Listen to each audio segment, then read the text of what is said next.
everyone, welcome back to your favorite YouTube channel Autonomic Classes. So friends, आज के video में हम पढ़ने वाले हैं रेस्पिरेशन का लास्ट टॉपिक, यानी कि आज के इस वीडियो में हम देखेंगे कि जिस चीज़ों का हमने चर्चा किया था कि जैसे कि हमने बोला था कि टोबैको क्यों नहीं पीना चाहिए या क्यों नहीं खाना चाहिए, ठीक है। और इसके साथ ही मैंने बोला था कि अगले वीडियो में हम ये देखेंगे कि एरोबिक एंड एनाएरोबिक रेस्पिरेशन में कौन सा प्रोडक्ट, कौन सा वाटर और कब कब प्राप्त होता है हमें। तो चलिए देखते हैं आज का ये टॉपिक।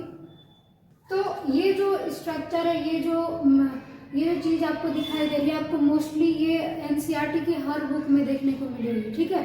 तो ये देखने में काफ़ी मतलब थोड़ा सा डर टाइप का लगता है कि बहुत ज़्यादा चीज़ें हैं इसमें, लेकिन ऐसा कुछ नहीं है, बहुत सिंपल चीज़ है। जो चीज़ें मैंने आपको इस तरीके से बताई थी विदाउट इसको बनाए, वही चीज़ें इसमें इसको बना करके दिया गया है। देखिए यहाँ पे बात हो रही है दो चीज़ की, ग्लूकोज की और पायरुवेट की, ठीक है। तो यहाँ पे बोला जा रहा है कि ग्लूकोज को जब साइटोप्लाज्म में जाता है, जब रेस्पिरेशन की क्रिया होती है, तब ग्लूकोज उस टाइम पे कितने मॉलिक्यूल का होता है? 6 मॉलिक्यूल का, 6 कार्बन मॉलिक्यूल, ठीक है। तो ये देखें यहाँ पे breakdown of glucose by various pathways, यानी कि ये क्या है, ये जो ग्लूकोज है आपका, ये टूटता है पायरुवेट में और पायरुवेट के बाद इसका प्रोडक्ट हमें मिलता है। तो यहाँ पे हम लोग यही मेनली देखने वाले हैं कि ब्रेकडाउन ऑफ ग्लूकोज, यानी कि ग्लूकोज का जो ब्रेकडाउन है वो अलग अलग पाथवेज में किस तरीके से होता है, ठीक है। क्योंकि हम पढ़ चुके हैं कि जो रेस्पिरेशन है वो हम लोग में दो तरीके से होता है, एक एरोबिक रेस्पिरेशन और एक एनाएरोबिक रेस्पिरेशन। जो एरोबिक रेस्पिरेशन होता है वो मोस्टली हम लोग में होता है, और जो एनाएरोबिक रेस्पिरेशन होता है वो भी हम लोग में होता है, लेकिन ज़्यादातर ये इस चीज़ को कोई छोटे मोटे माइक्रोब्स यूज करते हैं, ठीक है, जैसे ईस्ट यूज करता है। उसी तरीके से जो एनाएरोबिक रेस्पिरेशन है, इसमें हमने ये भी देखा था कि ये ऑक्सीजन के अब्सेंस में होने वाली क्रिया है, ठीक है। चलिए देखते हैं। तो जैसे कि यहाँ पे देखिए ग्लूकोज साइटोप्लाज्म में है, ठीक है, और यहाँ पे ये डिवाइड बढ़ गया 3 कार्बन के मॉलिक्यूल्स में, ठीक है। पहले ये 6 कार्बन मॉलिक्यूल का था और इसके बाद ये हो गया 3 कार्बन मॉलिक्यूल, ठीक है। इसके बाद देखिए अब ये जब इसका विखंडन, जब ग्लूकोज का विखंडन ईस्ट में होगा, यानी कि ईस्ट में जब एनाएरोबिक रेस्पिरेशन होगा, तो वहाँ पर जो ऑक्सीजन है वो तो आपका अनुपस्थित होगा, क्योंकि ईस्ट क्या करती है, वो ऑक्सीजन के अब्सेंस में रेस्पिरेशन करती है, ठीक है। तो जब आपका ईस्ट में होगा तो वहाँ पे ऑक्सीजन आपका अब्सेंट होगा, और जो आपको प्रोडक्ट देखने को मिलेंगे वो मिलेंगे एथेनॉल, कार्बन डाइऑक्साइड और एनर्जी, ठीक है। ये चीजें अब यहाँ पे जो एथेनॉल है आपका, ये 2 कार्बन का मॉलिक्यूल है, ठीक है। ये मॉलिक्यूल याद रखना जरूरी है, क्योंकि जो ग्लूकोज है पूछता है कि ये कितने कार्बन का मॉलिक्यूल है और कितने कार्बन के मॉलिक्यूल्स में टूट जाता है, ठीक है। इसमें एक बहुत ही इंपॉर्टेंट प्रोसेस होता है जिसको हम लोग बोलते हैं ग्लाइकोलाइसिस, ठीक है। ये एक बड़ी क्रिया है, इसको हम लोग अगर आप चाहें तो डिटेल वीडियो लेकर के आएंगे इसका हम लोग, जिसमें ग्लाइकोलाइसिस जो 10 स्टेप में कंप्लीट होता है, उसके एक एक स्टेप को आराम से चर्चा करेंगे, ठीक है।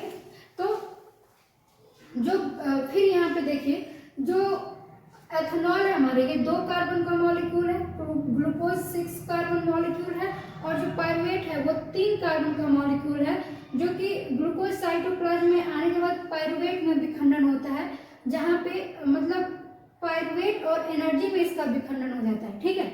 तो ये तो हो गई ईस्ट की बात कि भाई ईस्ट में किस तरीके से हो रहा है, ठीक है। इसके बाद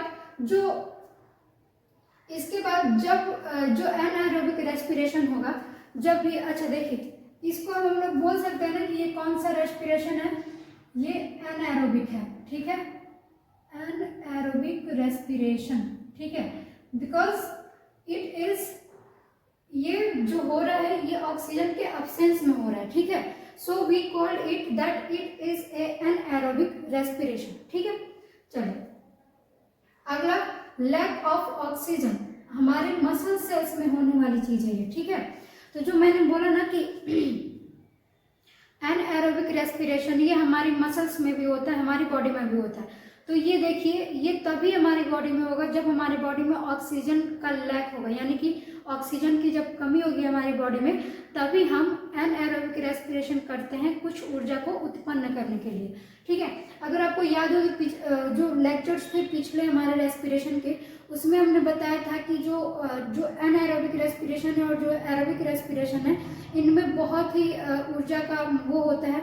जो जिसमें ऑक्सीजन होता है उसमें बहुत अत्यधिक मात्रा में ऊर्जा उत्पन्न होती है, और जो ऑक्सीजन के अब्सेंस में होता है उसमें कम ऊर्जा मिलती है। ठीक है। तो लैक ऑफ ऑक्सीजन, जब भी हमारी बॉडी में ऑक्सीजन की थोड़ी बहुत कमी होगी तो हमारा जो ग्लूकोज है वो लैक्टिक एसिड में विखंडित हो जाएगा, और साथ ही में एनर्जी। ठीक है। अब ये एनर्जी बहुत ही लेस होती है, बहुत ही कम एनर्जी होती है। ठीक है। जिसकी वजह से हमारे बॉडी में क्रैम्प्स बन जाते हैं, हमारे बॉडी में, हमारे मसल्स में क्रैम्प्स बन जाते हैं, जिसको हम लोग बोलते हैं कि अकड़ गई है, कमर अकड़ गई है, या यहाँ की नसें अकड़ गई हैं। ठीक है। तो ये जो चीज़ है, ये जो चीज़ है, जो क्रैम्प्स है आपका, ये हमारी मसल्स में लैक्टिक एसिड के फॉर्मेशन की वजह से होता है। और ये जो फॉर्मेशन होता है, ये जब हमारी बॉडी में ऑक्सीजन की कमी होती है, तो जब हम लोग एनाएरोबिक रेस्पिरेशन करते हैं मसल्स में, तो उस टाइम पे ये लैक्टिक एसिड का फॉर्मेशन होता है और हमें बहुत थोड़ी सी एनर्जी प्राप्त होती है। ठीक है। चलो, तो ये भी किस तरह का रेस्पिरेशन है? ये भी है एनाएरोबिक रेस्पिरेशन। ठीक है, ध्यान दीजिएगा। अब अगला देखिए, अगला कह रहा है कि प्रेजेंस ऑफ ऑक्सीजन, मतलब कि जब ऑक्सीजन के प्रेजेंस में होगा तो हम लोग बिना देखे बोल सकते हैं कि ये कौन सा रेस्पिरेशन है, ये एरोबिक रेस्पिरेशन है। ठीक है। कौन सा रेस्पिरेशन है? एरोबिक रेस्पिरेशन है। और ये कहाँ होता है भाई? ये होता है माइटोकॉन्ड्रिया में। कहाँ होता है? माइटोकॉन्ड्रिया में। ठीक है। अब इसके बाद जो प्रोडक्ट्स हमें मिलते हैं वो मिलता है CO2 यानी कि कार्बन डाइऑक्साइड, H2O मिलता है यानी कि वाटर मिलता है। ठीक। इसके बाद हमें मिलता है एनर्जी। ठीक है। और ये जो एनर्जी होती है ना, ये बहुत बड़ी मात्रा में होती है, जो कि हम ATP के रूप में संचित करते हैं। ठीक है। अब ये ATP क्या चीज़ है? अगर आप ATP का फुल फॉर्म देखें तो इसका फुल फॉर्म होता है एडेनोसिन ट्राइफॉस्फेट। ठीक है। ये 3 कार्बन मॉलिक्यूल्स होता है। और देखिए, हमें ऐसा नहीं है कि बस पायरुवेट का विखंडन कर दिया, CO2 रिलीज हो गया, और वाटर रिलीज हो गया और एनर्जी मिल गई बहुत सारी, बस हमारी बॉडी ने यूज कर लिया। ठीक है। ऐसा नहीं है। ये जो ऊर्जा है, इसको हम लोग एक ATP के फॉर्म में अपनी बॉडी में वो कर लेते हैं, स्टोर कर लेते हैं। वो ऐसा इसलिए क्योंकि हम लोग डायरेक्ट एनर्जी को यूज नहीं कर सकते। ठीक है। तो इस ATP को हम लोग क्या बोलते हैं? इस ATP को हम लोग energy currency of the cell भी बोलते हैं। ठीक है। पूछता है कि what is the energy currency of the cell. ठीक है। कोशिका का एनर्जी करेंसी किसे बोलते हैं? तो वो बोलते हैं ATP को, विच इज एडेनोसिन ट्राइफॉस्फेट। ठीक है।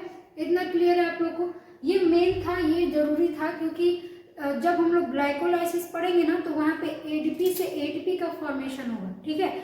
और वो क्यों होगा, कैसे होगा, अगर आपको ग्लाइकोलाइसिस पढ़ना है तो कमेंट करके बताइएगा। ठीक है। चलो, हाँ, एक चीज जो मैंने बोला था कि हम लोग अपने रेस्पिरेटरी सिस्टम के बारे में बहुत ही इंटरेस्टिंग चीज जानने वाले थे। तो वो इंटरेस्टिंग चीज ये है कि जो हमारी बॉडी का जो एल्वियोलर सरफेस होता है वो लगभग 80 मीटर स्क्वायर होता है। ठीक है। 80 मीटर स्क्वायर होता है भाई। आप इस चीज से अंदाजा लगाइए कि जो एल्वियोलर सरफेस है हमारी बॉडी का वो कितना है। ठीक है। क्योंकि यहाँ पे टोटल एल्वियोलर सरफेस कितना दिखा रहे हैं? 80 मीटर स्क्वायर। ठीक। चलिए, ये एक चीज था। और इसके अलावा जो मैंने बोला था कि क्या ऐसा संभव है कि जो बड़े बड़े जानवर हैं, जिनकी लेंथ बहुत बड़ी है, उनका शरीर बहुत बड़ा है, उसमें केवल डिफ्यूजन की वजह से ऑक्सीजन पूरी बॉडी में स्प्रेड किया जा सके? ऐसा नहीं होता है। क्योंकि अगर ऐसा हुआ तो देखिए वो ऐसा किस लिए होता है, क्योंकि अगर ऐसा हुआ तो ऑक्सीजन के सिर्फ एक मॉलिक्यूल को लंग्स से टो तक पहुंचाने में, यानी कि फेफड़े से अंगूठे तक पहुंचाने में, पैर के अंगूठे तक पहुंचाने में डिफ्यूजन 3 साल का समय ले लेगा। ठीक है। देखिए कितना ज्यादा समय ले रहा है, 3 साल का समय ले लेगा सिर्फ एक ऑक्सीजन के मॉलिक्यूल को टो तक पहुंचाने में। ठीक है। सोचिए कि कितनी अच्छी बात है, कितना मतलब हम लोग को ग्लैड होना चाहिए इस चीज़ के कि हम लोग के पास एक पिगमेंट है जिसको हम लोग हेमोग्लोबिन बोलते हैं। ठीक है, ये बहुत ही हाई एफिनिटी रखता है ऑक्सीजन के, या ऑक्सीजन से ये बहुत अट्रैक्ट होता है, क्योंकि ऑक्सीजन के लिए ही मोस्टली इसको ये हमारी बॉडी में होता है, ये ऑक्सीजन को हमारी बॉडी में पहुंचाता है। ठीक है, तो अब हम इस चीज़ को देखेंगे कि ऑक्सीजन किस तरीके से हमारी बॉडी में एंटर कर रहा है और किस किस चीज़ों के द्वारा वो ले जाया जा रहा है। ठीक है, क्योंकि यही चीज़ें बच चुकी हैं। चलो अब देखते हैं अपने एयर को। तो मान लीजिए आपका जो एयर है वो नेजल कैविटी से हमारे अंदर प्रवेश किया। ठीक, प्रवेश किया, ऐसा नहीं कि एयर बस हमने लिया और घुस गया। ठीक है, जो आपका नोज है, जो आपका नोज है ना, ऐसा ही होता है, मान लीजिए ऐसा ही है। ठीक है, ये जो आपका नोज है, ये जो नोज है ना, इसमें एक लाइनिंग होती है। किसकी लाइनिंग होती है? म्यूकस की लाइनिंग होती है। ठीक है, अब ये म्यूकस क्या करता है? ये जो म्यूकस है ये आपका जो एयर में मौजूद डस्ट और बाकी हार्मफुल डस्ट जो है, डस्ट के पार्टिकल्स को ट्रैप कर लेता है। ठीक है, क्या कर लेता है? ट्रैप कर लेता है। इसके अलावा हमारी नाक में बहुत छोटे छोटे से क्या मिलते हैं? हेयर। ठीक है, बहुत छोटे से हेयर होते हैं। अगर आपने किसी बुजुर्ग व्यक्ति को देखा तो उसके नाक का बाल बहुत बड़ा हो जाता है कभी कभी। ठीक है, शायद ही देखने को मिलेगा, लेकिन मिल जाएगा। ठीक है, तो हम लोग के नाक में हेयर भी होता है और इसके अलावा म्यूकस की लाइनिंग भी होती है। ठीक है, तो अब जब म्यूकस ने ट्रैप कर लिया तो हेयर की क्या जरूरत है? देखिए, हेयर की जरूरत इसलिए है कि जो सबसे पहले ट्रैप का जो काम करता है वो हेयर ही करता है। जब हम लोग सांस लेते हैं तो जो बड़े बड़े पार्टिकल्स होते हैं वो हेयर में फंस जाते हैं। ठीक है, नाक में फंस जाते हैं। फिर इसके अलावा जो हेयर के प्रभाव से बच जाते हैं वो आगे म्यूकस की लाइनिंग में चिपक के रह जाते हैं। ठीक है, यानी कि वो अंदर नहीं जा पाते हैं। अब ये जो नाक है आपका, ये दो भाग में डिवाइड होता है, मैंने बताया था। जो इस चीज को डिवाइड करता है उसको सेप्टम बोलते हैं। और जो डिवाइडेशन है, जो दो छेद दिख रहे हैं आपको, ये नोस्ट्रिल्स कहलाते हैं, ये भी हम जानते हैं। ठीक है, अब एक चीज यहाँ पे होती है कि जो आपका नोज है, जो नेजल कैविटी है, यहाँ पे आपके ब्लड कैपिलरीज मौजूद होती है। ठीक है, जिसकी वजह से जब हवा हम लोग लेते हैं अंदर तो वो टकराने की वजह से वार्म हो जाता है, गर्म हो जाता है, क्योंकि हमारी बॉडी को बिल्कुल ठंडी हवा बिल्कुल भी नहीं चाहिए। ठीक है ना, अगर आपने ध्यान दिया हो तो सर्दियों में जब आप मुंह से या नाक से सांस निकालते तो धुआं सा दिखता है। ठीक है, या फिर ऐसे भी आप करके अपने हाथ पे ऐसे फूंक करके देखो, हवा गर्म मिलेगी आपको। ठीक है, तो यहाँ से हमारा जो एयर है ये थोड़ा सा हमने समझ लिया। नेजल कैविटी में क्या क्या है? हेयर है, म्यूकस है। म्यूकस और हेयर जो डस्ट पार्टिकल्स को ट्रैप करने का काम करते हैं। ठीक है, अब यहाँ से आपका जो एयर है वो एंटर हुआ लैरिंक्स और फेरिंक्स में। ठीक है, अब यहाँ पे एक चीज होती है कि जैसे कि ये जो रास्ता आप लोग देख रहे हैं, ये रास्ता तो सेम है दोनों का। ठीक है, अब यहाँ पे आपको ये नहीं दिखाई दे रहा कि भोजन नली ये है और श्वास नली ये है, नहीं दिखाई दे रहा है ना। देखिए क्या होता है कि अगर मैं इसका वो बनाऊं, देखिए ये कुछ इस तरह का वो हो जाता है। ठीक है, इस तरह का नहीं, ये ऐसे कुछ करके हो जाता है और यहाँ पे हमारा पाया जाता है एपिग्लोटिस। ठीक है, एपिग्लोटिस। कभी कभी आपको ध्यान हो तो ध्यान क्या हो, अगर आप कभी कभी खाते खाते आपको हिचकी आ जाती है तो आप कहते हैं कि कोई आपको याद कर रहा है। ठीक है, लेकिन ऐसा कुछ नहीं होता, ये सब हमारी बेवकूफ़ी होती है। जब हम लोग खाना खाते हैं तो बहुत बात करते हैं किसी से, तब ये चीज़ हो जाती है। या फिर हम कभी कभी सोचते कुछ और हैं और खाते रहते हैं, यानी कि सोच रहे हैं, दिमाग में कुछ और चल रहा है और खा रहे हैं। ठीक है, तो उस टाइम पे क्या होता है कि ये जो एपिग्लोटिस होता है ना, इसका ये काम होता है, एक तरह से ये पहरेदारी का काम करता है। ठीक है, इसको ये काम दिया गया है कि भाई जब सांस आए तो भोजन नली को ढक दो और जब भोजन आए तो श्वास नली को ढक दो।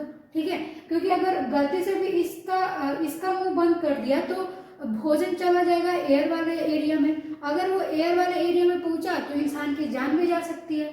ठीक है, तो देखिए जब हम लोग बात करते हैं किसी या किसी चीज को याद करते हैं तो हमारा माइंड, और ये जो कंट्रोल है ना एपिग्लोटिस का, ये माइंड के द्वारा किया जाता है। ठीक है, तो इसमें एक चीज होती है कि आपका माइंड तो कहीं और ही बिजी है।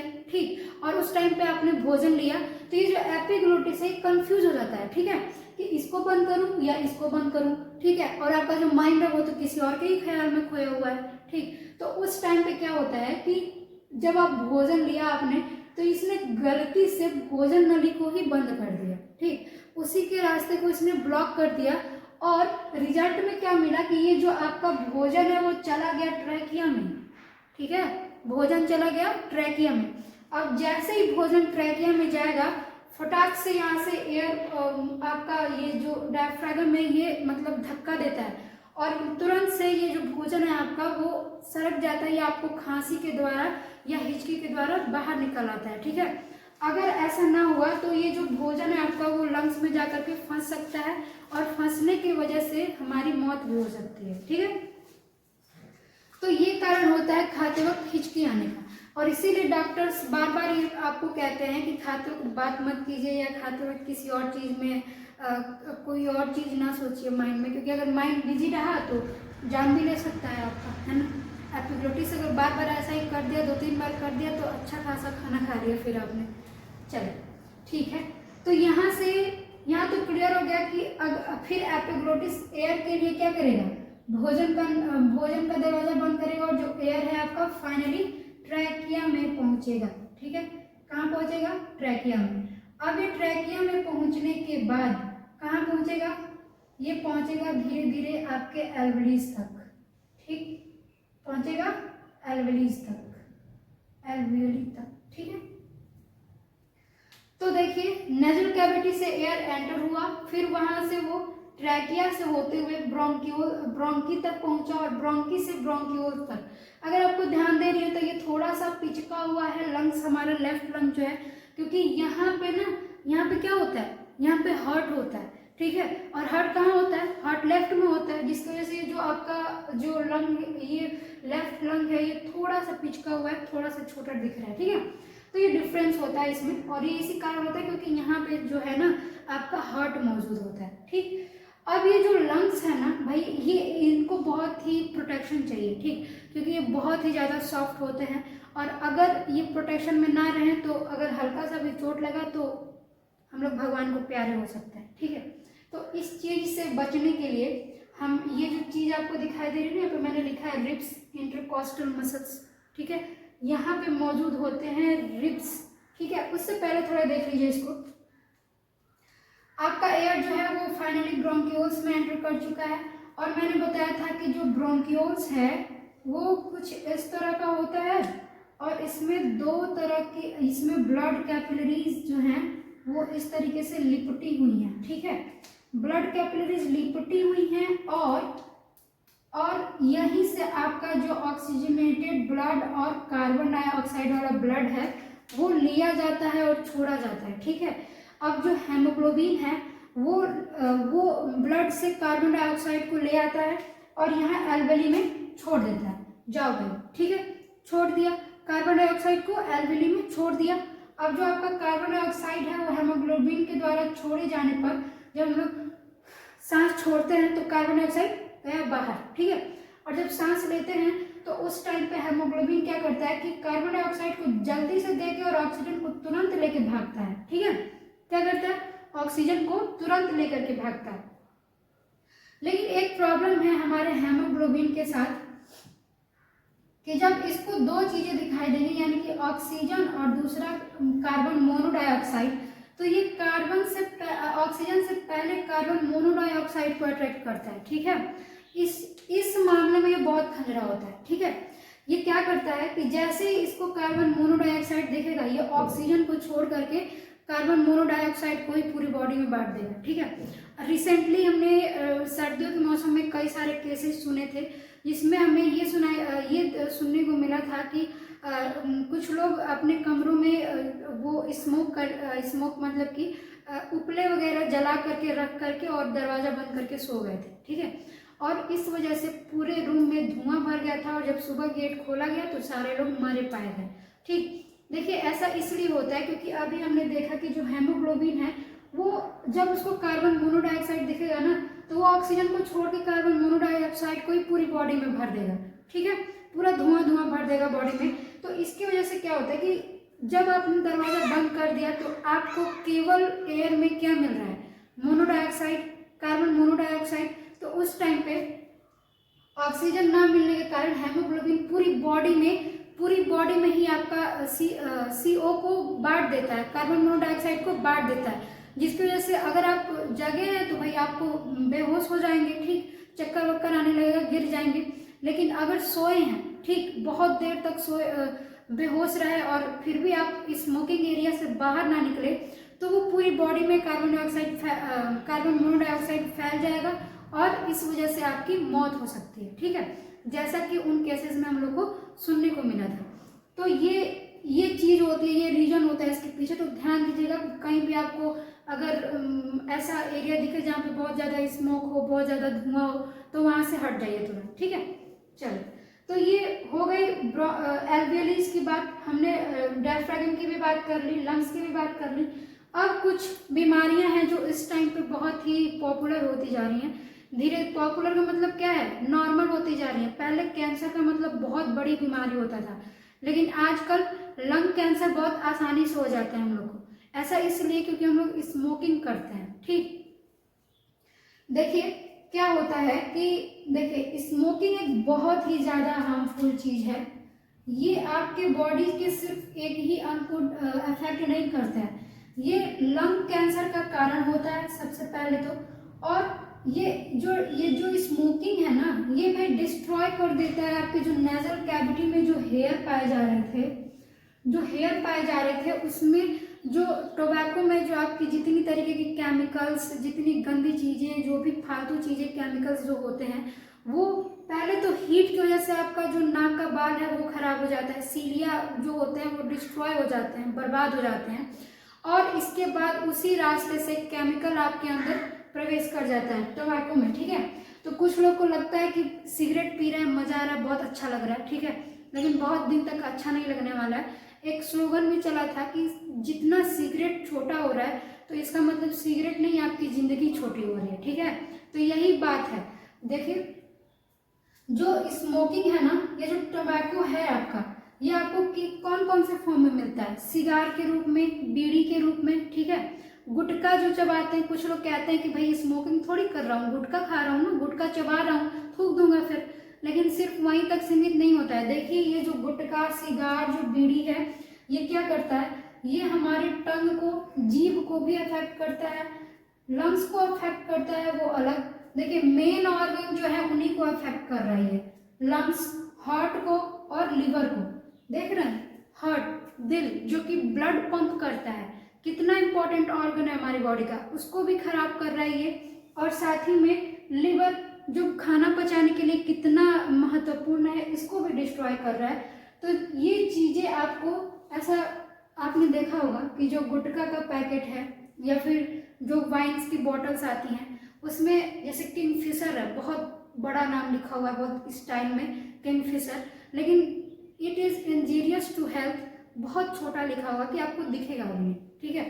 तो इसके लिए एक स्लोगन चला था कि से नो टू टबैको, ठीक है, तंबाकू को ना कहिए और सुरक्षित रहिए, ठीक है।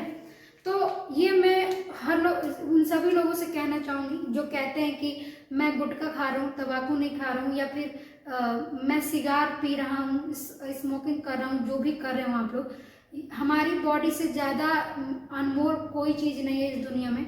अगर आपकी बॉडी ठीक है तो आप दुनिया का हर काम कर सकते हैं, कुछ भी इम्पॉसिबल नहीं है आपके लिए। लेकिन जैसे ही आपने ये सारी चीज़ें शुरू की अपनी बॉडी को ख़राब करने का, तो एक बार बॉडी खराब हो गई तो फिर वो कभी वापस नहीं आती, फिर आपको परलोक ही जाना पड़ेगा, ठीक है। तो इन चीज़ों से दूर रहिए, स्मोकिंग, तंबाकू, ये सारी चीज़ें बहुत ही ज़्यादा खतरनाक है हमारी बॉडी के लिए। जो सबसे पहले तो ये आपके बाल को डैमेज कर देते हैं, डिस्ट्रॉय कर देते हैं। फिर उसके बाद एल्वेली, जो एम्फिज्मा होता है ना, एम्फिज्मा जो बीमारी होती है लंग्स की, उसमें क्या होता है, एल्वेली को ही वो नष्ट कर देता है, ठीक है। एल्वेली का जो सरफेस हो, शायद एल्वेली जो है वो फूल जाता है, उनका जो साइज होता है बड़ा हो जाता है, जिसके वजह से जो ब्लड कैपिलरीज हैं या जो ऑक्सीजन है वगैरह वो अच्छे से वहाँ नहीं पहुँच पाता है। एम्फिज्मा के बारे में वो एक डिटेल वीडियो लेकर के आएंगे हम लोग, जिसमें हम लोग आपको समझाएंगे कि एक सेल के लेवल पे वो किस तरीके से नष्ट करता है हमारे रेस्पिरेटरी सिस्टम को। तो आई होप आप लोग को आज का ये वीडियो पसंद आया होगा, समझ में आई होगी आज की ये चीज़ें। तो लास्ट में एक और चीज़ कि डायफ्रागम को नहीं भूलना है, ठीक है। डायफ्रागम एक बहुत ही ज़्यादा इम्पॉर्टेंट पार्ट है इस चीज़ में, ऑर्गन है जो कि ये इससे जुड़ा नहीं है, फिर भी ये बहुत ही इम्पॉर्टेंट रोल प्ले करता है इस चीज़ में, ठीक है। जैसे कि पीछे मैंने लिखा था अदर ऑर्गन में, जब इसको डिवाइड किया जा रहा था एक अपर रेस्पिरेटरी सिस्टम में और एक लोअर रेस्पिरेटरी सिस्टम में, ठीक है। तो अपर और लोअर में इसको दो चीज़ बोलते हैं, ट्रैक भी बोलते हैं इसको, ठीक है। ट्रैक, अपर ट्रैक या फिर लोअर ट्रैक, ठीक है।